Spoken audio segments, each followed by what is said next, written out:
유월절 절기 단락 1번. 하나님은 온 인류와 세상을 창조하시고 그 이후 아무런 말씀이나 방향도 가르쳐 주지 않으시고 무질서와 혼돈 가운데 살도록 우리를 방치하지 않으셨다. 그래서 구원받은 우리들은 무엇에 의해 살아가야 합니까? 하나님의 말씀. 적어놔 주십시오. 무질서와 혼돈 가운데 살도록 우리를 방치하지 아니하시고 하나님의 말씀을 주셔서 하나님의 백성답게끔 살도록 우리를 인도해 주셨습니다. 그리고 인류와 시작과 이 마지막에 대해서 알려주셨는데 그 날을 하나님은 우리가 대비하길 원하십니다.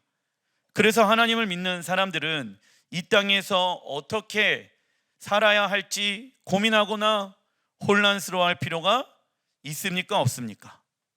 전혀 없습니다. 하나님을 믿지 아니하는 자들은 불안해합니다. 그리고 염려합니다. 왜요? 묶여 있기 때문에. 그러나 예수와를 믿는 사람들은 진리가 너희를 자유케 하리라. 진리에 의해서 살아가는 사람들은 무엇을 맛봅니까? 자유를 맛본다. 그런데 말이지요, 그 자유를 허락하신 분이 하나님이신데 맛보는 것은 누구의 선택에 달려 있는 것입니까? 우리의 선택에 달려 있는 것입니다. 예수야를 동일하게 믿었는데 어떠한 사람은 하나님의 말씀에 의해 살아가면서 참 자유를 경험합니다. 병에 들어도, 재정에 대한 어려움이 있어도, 사업장이 잘 돌아가지 않아도 그 사람은 감사와 찬양과 기쁨과 자유함 가운데 살아가기 시작합니다. 그에게 어려움이 없는 것이 아니라 그에게 어려움이 동일하게 세상 사람들처럼 있습니다. 그런데 그가 참된 자유를 경험할 수 있는 이유는 무엇입니까? 진리가 너희를 자유케 하리라. 진리에 의해서 살아가다 보니까 그 사람은 자유한 삶을 살게 되어지는 것입니다. 그러나 어떠한 사람은 동일하게 하나님을 믿었는데도 불구하고 자유하지 못하고 내일에 대한, 미래에 대한 두려움 가운데 사로잡혀서 살아가는 자들이 있습니다. 왜 그들이 그 두려움과 걱정과 근심 가운데 살아갑니까? 예수야를 믿고 있지 않다라는 증거인 것입니다. 이 시대 많은 교회 성도들이 우울증, 조울증, 공황장애 걸립니다. 안타까운 현실이죠. 왜 그러한 질병에 걸립니까? 진리가 우리를 자유케 하는데 진리에 의해서 살아가지 아니하고 예전의 과거의 어떠한 상처와 현재의 어떤 어려움에 사로잡혀 살다 보니까 그러한 정신병들이 교회 성도들 안에 걸리게 되어지는 거예요. 목회자인 저도 진리에 의해서 살아가지 않는다라고 하면 그러한 정신병을 가지고 있을 수도 있습니다. 그래서 내 생각 안에 나의 생각의 중심에 의해 나는 살아가고 있는가, 아니면 하나님의 말씀에 의해 살아가고 있는가를 우리는 날마다 점검해 봐야 합니다. 왜냐하면 그 하나님의 놀라운 말씀은 우리를 향한 위대한 계획을 해 놓으셨기 때문에 우리는 그 말씀을 믿기만 하면, 따라가기만 하면 되는 것입니다. 그러면 하나님은 우리를 좋은 길로 인도해 주실 것입니다. 성경은 구원받은 하나님 나라의 백성들이 어떻게 거룩한 삶을 살 것인가를 알려주는 책입니다. 느헤미야 8장 8절에 같이 한번 읽어보겠습니다. 시작. 하나님의 율법책을 낭독하고 그 뜻을 해석하여 백성에게 그 낭독하는 것을 다 깨닫게 하니. 느헤미야가 하나님의 토라를 낭독합니다. 이 낭독을 왜 합니까? 자, 낭독의 히브리어 단어의 뜻은 적어놔 주십시오. 예행 연습입니다. 두려움 가운데 제2성전이 무너진 이스라엘 백성들 가운데 느헤미야가 무엇을 이야기합니까? 하나님의 말씀을 선포하기 시작합니다. 걱정하지 마십시오, 여러분들. 질병이 우리에게 있을지라도, 재정에 대한 어려움이 우리에게 있을지라도 하나님이 우리를 지켜주실 것입니다. 하나님의 나라는 이스라엘 예루살렘 성전 가운데 완성되어질 것입니다. 우리는 그것을 믿습니다. 그 하나님의 말씀을 낭독하는 이유는 예행 연습하기 위함입니다. 그래서 하나님은 우리에게 절기를 주셨습니다. 하나님의 절기는 크게 두 가지가 나뉘어져 있지요. 봄의 절기와 가을 절기. 봄의 절기는 무엇을 의미합니까? 읽어보겠습니다. 예수와께서 이 땅에 오셨을 때 성취하신 것을 의미한다. 가을 절기는 예수와께서 이 땅에 다시 오실 때 성취될 것으로 나누어져 있습니다. 하나님은 우리를 당신의 절기, 하나님의 스케줄, 시간표 안으로 초대하고 계시며 하나님의 나라를 어떻게 움직이고 있는지를 알려주시길 원하십니다.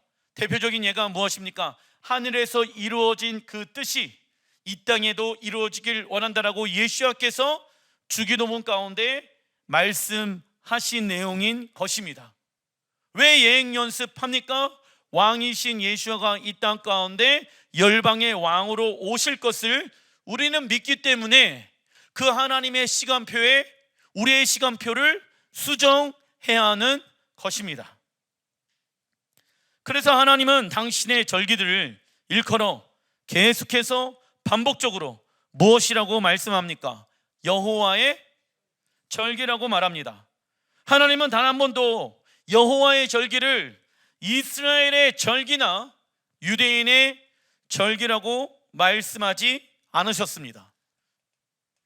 출애굽기 12장 11절 같이 한번 읽어보겠습니다. 시작. 이것이 여호와의 유월절이니라. 너희는 이날을 기념하여 여호와의 절기를 삼아 영원한 규례로 대대로 지킬지니라. 여호와의 유월절을 기념하라고 명령하시죠. 유월절 히브리 원어로 무엇입니까? 백사흐. 죽음의 재앙이 지나가고 적어놔 주십시오. 구원이 시작되는 절기입니다. 우리의 구원이 시작되어지는 절기가 언제입니까? 유월절 절기다. 자, 그렇다면 시작이 있으면 무엇이 있을까요? 끝이 있겠죠? 우리의 구원이 완성되어지는 절기는 언제입니까? 가을 절기에 있는 초막절, 장막절인 것입니다. 유월절은 니산월 14일 저녁에 어린 양의 피를 순종함으로 바른 가정은 하나님의 재앙이 넘어가게 되어지며 애굽의 속박에서 해방시킨 것을 기념하는 절기입니다. 하나님은 이스라엘에게 어린 양을 잡아서 그 피를 문설주와 문인방에 바르라고 말씀하십니다. 그래서 여러분들 교회에 들어오게 되어지면은 뭐가 있습니까? 메주자 있죠? 여러분들 가정에도 메주자가 있죠? 그 메주자를 계속 우리가 바르면서 집 안에 들어가야 한다. 왜냐? 성경에 우선은 말씀하고 계시는 명령이며 주님의 보혈로 내가 세상 가운데 죄를 범한 모습들이 있다라고 하면 그 모습 그대로 우리의 가정에 들어가는 것이 아니라 어린 양의 피로 나를 덮어주십시오. 여러분들 직장에서 스트레스 받고 왔어요. 그런데 스트레스 받은 그대로 가정에 들어가게 되어지면 가정에 그 스트레스가 풀어질 수도 있게 되어집니다. 그래서 보혈로 발라야 하는 것이죠. 잘못된 감정, 잘못된 생각들을 주의 보혈로 덮고 우리의 가정은 누구의 집입니까? 하나님의 집입니다. 할렐루야. 그것을 믿음으로 고백하는 행위인 것이지요. 이는 성경에 나타난 무엇을 말하는 것이냐면 적어놔 주십시오. 대리 희생의 원리를 말하는 것이다. 대리 희생의 원리를 말하는 것이다. 우리의 죄를 사함받기 위해서는 반드시 무엇을 지불해야 합니까? 대가를 지불해야 한다. 이를 위해 흠없는 어린 양 대신 예수와께서 우리를 대신해 십자가에 죽으셨으며 우리에게 새 생명을 주시기 위해 부활하셨다. 이것을 믿는 사람들을 무엇이라고 이야기합니까?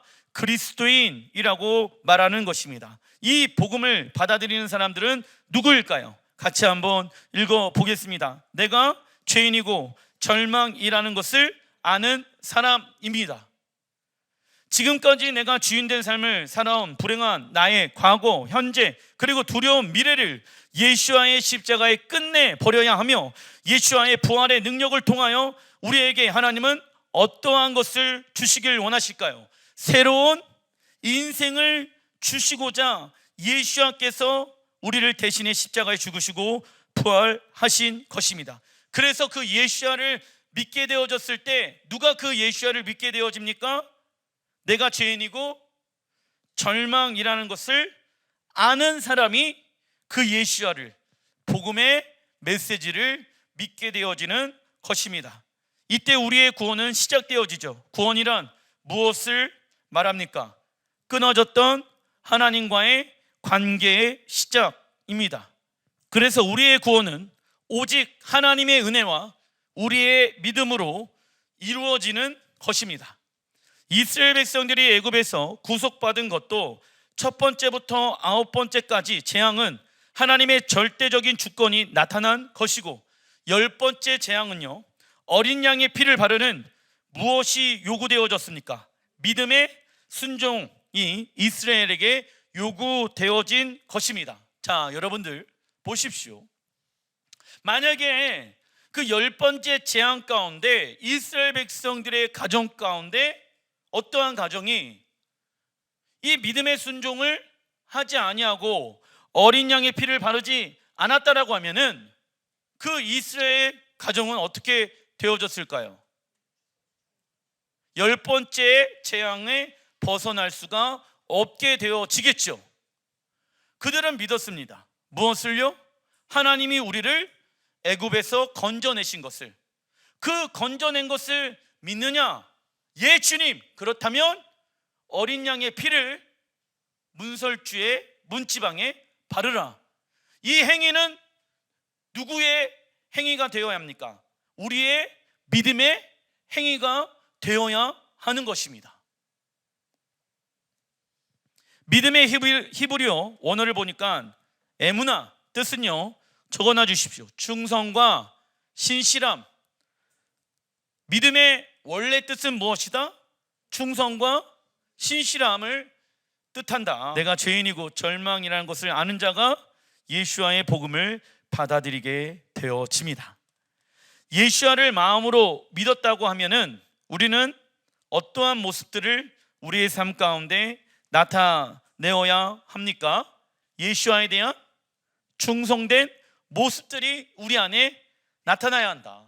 신실한 모습들, 주님께 충성을 다하는 그 신실한 모습들이 우리 안에 나타나야지 하나님은 그것을 뭐라고 이야기하십니까?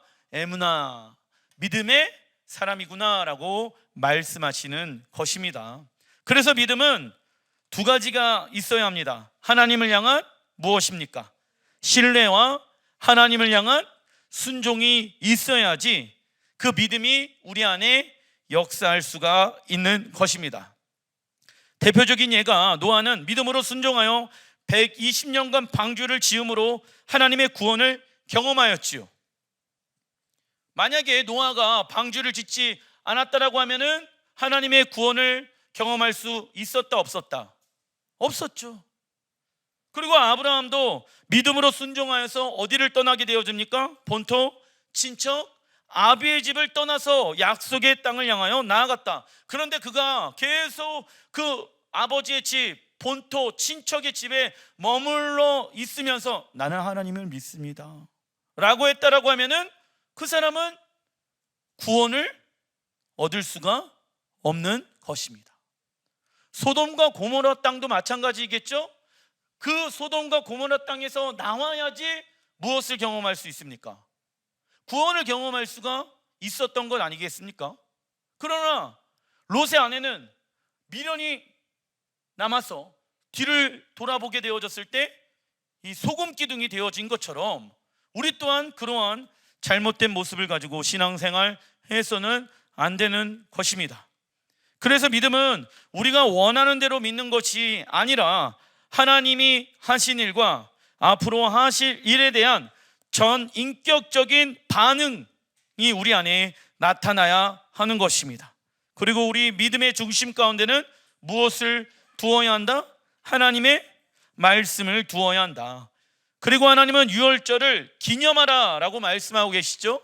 기념, 히브리 원어를 보니까 지크론, 이 지크론은요 히브리어 자카론에서 유래되어졌습니다. 그 자카론, 그 의미는요 유월절을 기억하는 것에만 머물러 있는 것이 아니라, 같이 한번 읽어보겠습니다. 시작. 유월절을 지켜 행하면서 하나님께서 행하신 것을 기억해야 한다는 명령으로 사용되어지는 단어입니다. 그렇다면 하나님께서 절기를 영원한 규례로 대대손손 지키라고 하신 이유는 무엇일까요?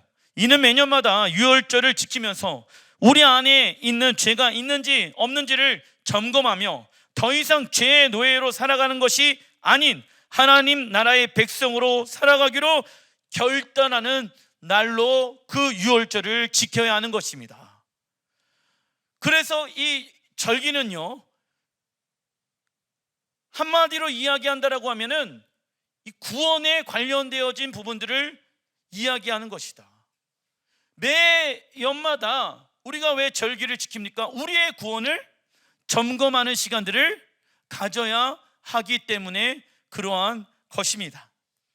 그러나 한 번 구원은 영원하다라고 생각하게 되어지면 자신의 구원을 점검하지 않은 채 살아가게 되어지며 거짓과 불법을 행하는데도 불구하고 양심의 가책 없이 하나님을 믿게 되어진다라고 고린도후서 2장 8절부터 23절에 기록되어져 있죠.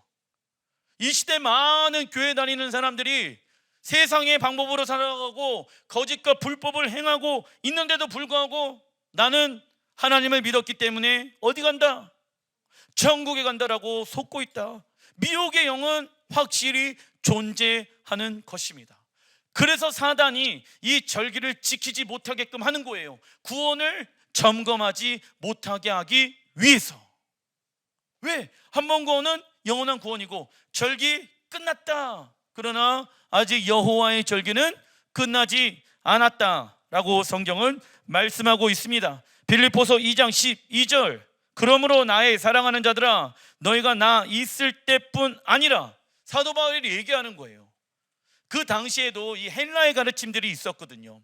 근데 어떠한 사람들이 그 헬라의 가르침을 받아갖고 한 번 구원은 영원한 구원이라고 생각을 했던 것이에요. 그래서 사도 바울이 나 있을 때만 너희들의 구원을 이루어가는 것이 아니라 조심해야 돼. 내가 없을 때에도 그 구원을 이루어가는 삶을 살아가야 한다. 더욱 지금 나 없을 때에도 항상 복종하여 두렵고 떨림으로 너희 구원을 이루라고 말씀하고 있습니다. 예수야를 영접하는 것은 무엇을 의미할까요? 예수야는 누구의 왕이시고 우리의 왕이시고 우리는 누구의 종입니까? 예수야의 종이 되겠다고 믿음으로 고백하는 것을 말하는 것입니다. 예수야를 주인으로 영접하는 자들은 그래서 구원이 시작되어집니다. 구원은 이례적 사건이 아니라 복음의 능력을 가지고 지속적으로 구원을 이루어가는, 적어놔 주십시오, 삶의 여정입니다. 계속해서 예수야를 믿고 따르다 보면 구원이 완성되어질 때까지 계속적으로 우리의 믿음은 성장해지게 되어집니다. 그리고 우리는 매 순간마다 어떠한 질문들을 스스로 자문해 봐야 할까요? 나의 왕은 누구인가? 적어놔 주십시오. 나의 왕은 누구인가? 차를 타고 갈 때에도 나의 왕은 누구인가? 슈퍼에 가서 물건을 살 때도 나의 왕은 누구인가? 그러나 우리 안에 더러운 마음을 다 쏟아내고 비난과 판단하는 말을 하면서 세상에 속한 자처럼 살고 있다라고 하면 어떻게 나의 왕이 하나님이시라고 말할 수 있겠습니까? 바로는 이스라엘 백성을 자신의 노예로 삼고 그들을 억압하고 착취하였다. 참고로 바로는 누구의 모습을 가지고 있습니까? 적그리스도와 사단의 모습을 가지고 있습니다. 지금도 사단은 이 땅에 있는 사람들을 자신의 노예로 삼고 있으며 세상의 물질과 명예와 권력을 가지고 사람들을 무엇하고 있습니까? 다스리고 있다. 이스라엘 백성들이 바로에게 벗어날 수 없었던 것처럼 우리 또한 우리의 힘과 능력을 가지고 사단의 권세에서 벗어날 수 없습니다. 그래서 사람들은 돈을 많이 벌고 자신이 원하는 명예와 권력을 얻고 사랑하는 사람과 결혼하게 되어지면 행복할 것이라고 생각합니다. 그러나 사람이 만들어낼 수 있는 행복은 무엇이 있습니까? 한계가 있다는 것을 아셔야 합니다. 신명기 10장 13절의 말씀을 보게 되어지며 같이 한번 읽어보겠습니다. 시작. 내가 오늘 내 행복을 위하여 내게 명하는 여호와의 명령과 규례를 지킬 것이 아니냐. 아멘. 여러분들, 행복의 기준이 서로가 각자가 다 다릅니다. 세상에서는. 그러나 우리 하나님을 믿는 사람들의 행복의 기준은 정확하게 무엇이 되어야 합니까? 하나님의 말씀에 순종하는 것이 나의 행복입니다. 믿으십니까? 우리가 행복할 수 있는 유일한 방법은 하나님의 말씀을 지켜 행할 때입니다. 하나님은 우리가 무엇하길 원하십니까? 행복하길 원하십니다. 왜냐하면 하나님은 우리의 아버지 되시잖아요. 아버지 하나님은 우리가 행복하길 원하신다. 그래서 행복할 수 있는, 어느 누구도 하나님을 믿는 사람들이라고 하면은 행복할 수 있는 방법을 알려주신 것입니다. 무엇입니까? 하나님의 말씀을 지켜 행하는 것이죠. 그래서 우리는 세상의 것이 있어서 행복한 것인지 아니면 하나님의 말씀을 지켜 행하고 있어서 행복한지를 점검해 봐야 합니다. 왜요? 행복의 기준이 서로 다 다르기 때문에. 그러나 우리 하나님을 믿는 사람들은 행복의 기준은 단 한 가지밖에 없다. 갈라디아서 5장 1절 같이 한번 읽어보겠습니다. 시작. 그리스도께서 우리를 자유롭게 하려고 자유를 주셨으니 그러므로 굳건하게 서서 다시는 종의 멍에를 매지 말라라고 말씀하고 있습니다. 하나님이 우리를 사단의 노예에서 건져내신 이유는 우리를 무엇하기 위함입니까? 자유케 하기 위함. 새로운 무엇을 주시길 원하신다? 인생을 주시길 원하신다. 과거의 상처와 자아로 인해서 살아가는 자가 아니라 새롭게 변화되어지고 새롭게 태어난 새로운 인생을 하나님은 우리에게 주시길 원하신다. 그러나 우리가 예수야를 믿고 있는데도 불구하고 근심, 걱정, 염려, 두려움 가운데 있으면 그것은 무엇을 누리지 못하고 있는 것입니까? 자유를 누리지 못하고 있는 것입니다. 그 이유는 우리에게 자유를 주신 것은 하나님이시지만 그 자유를 누리는 것은 누구의 선택에 달려 있습니까? 우리의 믿음의 선택에 달려 있기 때문입니다. 코로나도 마찬가지예요. 코로나에서 자유한 사람은 아무도 없습니다. 그죠? 그러나 그 코로나로 인해서 내가 묶여서 살아가는 인생이 아니라 하나님이 내 인생을 책임져 주신다. 하나님이 나의 건강을 책임져 주신다. 우리는 하나님을 믿고 있는 사람들이기 때문에 그러한 질병 따위에 묶여서 살고 있지 않는다라는 것입니다. 그래서 사도 바울은 다시는 무엇을 매지 말라? 종의 멍에를 매지 말라고 말씀하고 있죠. 성경에서 나오는 종은 두 가지의 모습이 있습니다. 첫 번째, 죄의 종. 두 번째, 의의 종. 우선 죄의 종에 대해서 알아보겠습니다. 죄의 기준은 무엇입니까? 하나님의 말씀을 어기는 것이라고 요한일서 3장 4절에 나와 있지요. 그래서 우리가 하나님의 말씀에 순종하지 아니하고 우리의 육신의 정욕대로 살아간다라고 하면 우리는 누구의 종이 되는 것입니까? 죄의 종이 되는 것입니다. 다음은 의의 종입니다. 의란 시작. 하나님과 깊고 올바른 관계를 의미합니다. 예수와는 하나님과 의의 관계를 유지하기 위하여 하나님의 말씀에 순종하는 삶을 사셨다. 그리고 우리와 영원토록 함께 살길 원하시는 하나님의 갈망을 아신 예수와는 우리의 죄를 위하여 십자가에 죽으셨습니다. 이는 예수와께서 소유하고 계시는 자유의지를 가지고 하나님의 말씀에 순종하는 것을 선택하신 것입니다. 왜? 예수와는 의인이기 때문에. 그래서 우리가 왕이신 하나님의 말씀에 의해 살아간다라고 하면은 우리는 근심, 걱정, 염려, 두려움 가운데 자유케 되어지며 의의 종이 되어지는 것입니다. 그러나 어떤 이는 이렇게 말합니다. 나는 죄의 종도 아니고 의의 종도 아니다. 나는 내가 원하는 대로 살아간다. 그러나 중간은 있다 없다. 하나님과 사단 사이에 중간은 존재하지 않습니다.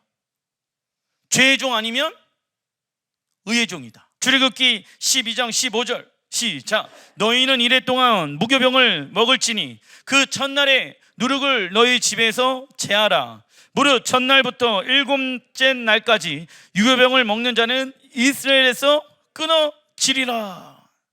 하나님은 유월절 첫날에 이스라엘 모든 집에서 누룩을 제하라고 말씀합니다. 히브리 언어로 베트카트 하메치. 그래서 우리는 가정과 직장, 교회에서 누룩, 곰팡이, 세균이 있는 곳을 찾아서 청소하거나 버려야 합니다. 하나님은 누룩을 무엇으로 지정해 놓으셨습니까? 악한 것으로 지정해 놓으셨다. 누룩의 특징은 적어놔 주십시오. 우리의 마음을 부풀어 오르게 한다. 누룩의 특징은 무엇이다? 우리의 마음을 부풀어 오르게 한다. 그 특징이 무엇입니까? 하나님의 말씀보다 내 생각이 더 크게 되어진다. 그 이유는 누룩이 내 안에 들어와 있기 때문에 그러한 모습이 있는 것입니다. 신앙생활을 하는 데 있어서도 내 생각을 추정하는 사람들이 많이 있습니다. 그것은 누룩의 영이 그 사람의 생각 가운데 들어와서 교만의 영과 연합하고 있는 모습이 되어지는 것입니다. 마가복음 8장 15절 읽어보겠습니다. 예수께서 경고하여 이르시되 삼가 바리새인들의 누룩과 헤롯의 누룩을 주의하라 하시니. 자, 바리새인의 누룩은 무엇을 의미합니까? 같이 한번 읽어보겠습니다. 종교적 행위는 있지만 하나님과의 인격적 관계를 맺지 못하는 것입니다. 종교의 영이지요. 그런데 성경의 역사는 반복되어지는 부분들이 참 많이 있습니다. 메시아를 그토록 기다렸던 종교 지도자 바리새인들이 예수야를 메시아로 알아보지 못했던 것처럼 이 시대 교회가 바리새인의 누룩으로 제거하지 않는다라고 하면 그토록 기다렸던 예수야를 왕과 신랑과 재판장으로 맞이하지 못하게 될 수 있습니다. 왜요? 교회 안에 이 바리새인의 누룩을 가지고 있는 사람들이 많이 있기 때문에 그러한 것입니다. 종교적인 행위는 있어요. 교회는 나와요. 하나님을 찬양하고 예배는 하고 기도는 해요. 그러나 세상에 나아가서 빛과 소금의 역할을 감당하는 것이 아니라 누룩으로 살아가는 자들이 있다. 여러분들, 바리새인들은요 당시 종교 지도자였습니다. 메시아를 그토록 기다렸던 자들이었습니다. 그들 안에는 하나님을 섬기는 종교적 행위의 모습을 가지고 있었다. 그러나 그 중심 가운데는 다른 마음을 가지고 있었습니다. 다음은 헤롯의 누룩입니다.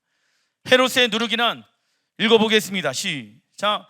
세상의 성공을 위해서 불법을 행하는 자입니다. 쉽게 거짓말하고 허례허식을 좋아하지요. 거짓의 영입니다. 특별히 이 거짓의 영은 정치계에 일하고 있는 사람들 가운데 참 많이 존재합니다. 입만 열면 뭐예요? 거짓말이에요. 그래서 거짓의 영 가운데 있는 사람들은 자신의 말과 행동이 다른 것에 대해서 무엇하지 않습니까? 인정하지 않습니다. 요한계시록 16장 15절에 보라, 내가 도적같이 오리니 누구든지 깨어 어떠한 옷을 지켜라. 자기 옷을 지켜 벌거벗고 다니지 아니하며 자기의 부끄러움을 보이지 아니하는 자가 복이 있도다라고 말씀하고 있죠. 이건 교회에게 하시는 말씀인 거예요. 하나님은 우리에게 예수와의 십자가 사건을 통해서 주신, 적어놔 주십시오, 거룩한 옷을 무엇하라? 지키라고 말씀하고 있습니다. 의의 옷, 거룩한 옷을 지켜야 한다. 우리의 영혼이 깨어있지 않으면 우리는 거룩한 옷을 지키지 못합니다. 우리의 영혼이 깨어 있을 수 있는 유일한 방법이 있습니다. 무엇일까요? 기도하고 말씀 보고, 물론 그러한 행위도 해야 합니다. 그러나 하나님의 가르침을 선택하는 것입니다. 우리의 영혼을 깨어 있을 수 있는 유일한 방법은 다른 게 있다 없다? 영적으로 분별할 수 있는 방법은 하나님의 말씀 외에는 다른 것이 있다 없다? 없다. 출애굽기 12장 3절, 너희는 이스라엘 온 회중에게 말하여 이르라. 이달 열흘 니산월 10일에 너희 각자가 어린 양을 잡을지니 너희 어린 양은 흠없고 1년 된 수컷으로 하되 이달 열 나흘날 니산월 14일까지 간직하였다가 해 질 때까지 이스라엘 회중이 그 양을 잡고. 자, 우리가 한번 각색을 해 보겠습니다. 하나님은 이스라엘에게 니산월 10일에 흠이 없고 1년 된 어린 양을 취하여서 4일 동안 어떠한 흠도 생기지 않도록 잘 보관해야 한다라고 말씀해 놓고 계십니다. 어디에? 출애굽기에. 만약 어린 양에게 흠집이 났다라고 하면 그 양은 유월절 절기 때 사용하지 못하게 되어집니다. 니산월 10일과 니산월 14일이 예수와와 어떠한 일들이 연관성이 있는지 알아보겠습니다. 요한복음 12장 1절 같이 한번 읽어보겠습니다. 시작. 유월절 엿새 전에 예수께서 베다니에 이르시니 이곳은 예수께서 죽은 자 가운데서 살리신 나사로가 있는 곳이라. 그 이튿날에는 명절에 온 큰 무리가 예수께서 예루살렘으로 오신다는 것을 듣고. 자, 성경에 보게 되어지면 유월절 며칠 전날 며칠 이후에 이러한 날짜가 나오는 이유가 반드시 있다. 이유가 있다. 유월절 니산월 14일에서 6일 전이면 니산월 8일입니다. 그리고 예수와는 이튿날 니산월 10일에 예루살렘 성전에 입성하셨습니다. 유월절 날까지 며칠이 남았습니까? 4일이 남았습니다. 그렇다면 예수와께서 니산월 10일에 예루살렘 성전에 입성하신 이유는 무엇일까요? 우선 니산월 10일에는 흠이 없고 1년 된 어린 양을 선택하는 날이며 4일 동안 어떠한 흠도 생기지 않도록 보관해야 하는 날입니다. 그래서 이날 예수와는 헤롯 당원들, 대제사장들, 장로들, 빌라도에게 죄가 있는지 없는지를 4일 동안 신문을 받았으며 아무런 흠을 찾을 수가 있었다 없었다? 없었다. 즉 예수와는 우리의 죄를 사해 주시기 위한 흠없는 대속제물로 자신의 삶을 준비하신 것입니다. 예전에는 이 유월절에 대한 날짜와 개념, 그리고 유월절 이 날짜 안에 담겨져 있는 어떤 의미를 모르게 되어졌을 때는 이 말씀들을 그냥 대충 읽었다고요. 그러나 예수와께서는 그 출애굽기에 하나님이 명령해 놓으신 그 말씀을 성취하기 위하여 그 날짜를 정확하게 이뤄내신 것입니다. 마가복음 15장 24절 읽어보겠습니다. 시작. 십자가에 못 박고 그 옷을 나눌세 누가 어느 것을 가질까 하여 제비를 뽑더라. 때가 제3시가 되어 십자가에 못 박으니라. 왜 3시에 예수와께서 십자가에 못 박으셨을까요? 로마 군인들이 예수와를 십자가에 못 박은 시간은 제3시입니다. 오늘의 시간으로는 오전 9시며 그때 제사장들이 유월절 어린 양을 제단 뿔에 묶는 시간입니다. 이때 부르는 노래가 시편 118편 노래입니다. 시편 118편 13절 시작. 너는 나를 미쳐 넘어뜨리려 하였으나 여호와께서는 나를 도우셨도다. 여호와는 하나님이시라. 그가 우리에게 빛을 비추셨으니 밧줄로 절기 제물을 제단 뿔에 멜치어다. 이 노래를 한쪽에서는 부르고 있었던 것입니다. 예루살렘 성전 중심으로 한쪽에는 제사장들이 어린 양을 제단에 묶으면서 시편 118편을 노래하였고, 또 다른 한쪽에서는 로마 군인들이 어린 양 대신 예수와를 십자가에 묶고 있었던 것입니다. 그리고 예수와는 오후 3시에 숨을 거두셨는데 이때는 저녁 제사를 드리는 시간이며 유월절 어린 양을 죽이는 시간인 것입니다. 이 모든 극적인 사건들이 들어맞는 것은 창세전부터 계획해 놓으신 누구의 섭리입니까? 하나님의 섭리입니다. 이처럼 우리는 실수가 없으신 하나님의 계획 안에 우리의 계획과 주장, 의견, 욕심 등을 다 내려놓고 무엇으로 살아가야 합니까? 믿음으로 살아가야 하는 것입니다. 그리고 모든 권리를 포기한 그곳에서 이전에 보지도 못하고 경험하지 못한 하나님의 역사와 능력을 우리는 목도하게 되어질 것입니다. 이것이야말로 그리스도인이 누릴 수 있는 가장 귀한 특권입니다. 사랑하는 성도 여러분들, 주님의 방법으로 쫓다가 망하면 그것이 진짜 망하는 것이라고 생각하십니까?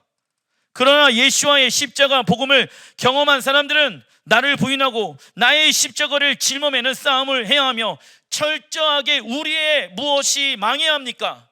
옛 자아가 망해야지 구원의 놀라운 능력을 유지할 수가 있게 되어지는 것입니다. 그러나 우리의 죽음은 죽는 것이 아니라 산 것이 되어졌고, 할렐루야, 망한 것이 아니라 부활의 능력을 우리는 경험할 수가 있게 되어지는 것입니다. 그러나 십자가가 없는 성도는 무엇이라고 말할 수 없습니까? 성도라고 말할 수 없으며, 십자가가 없는 교회는 교회라고 말할 수가 없는 것입니다. 십자가가 우리의 삶 가운데 없다라고 하면 죄사함도 없고 우리의 가정에 평안도 없고 변화도 없고 축복도 없다는 것을 여러분들이 마음속에 깊이 새기셔야 하는 것입니다. 기도하겠습니다.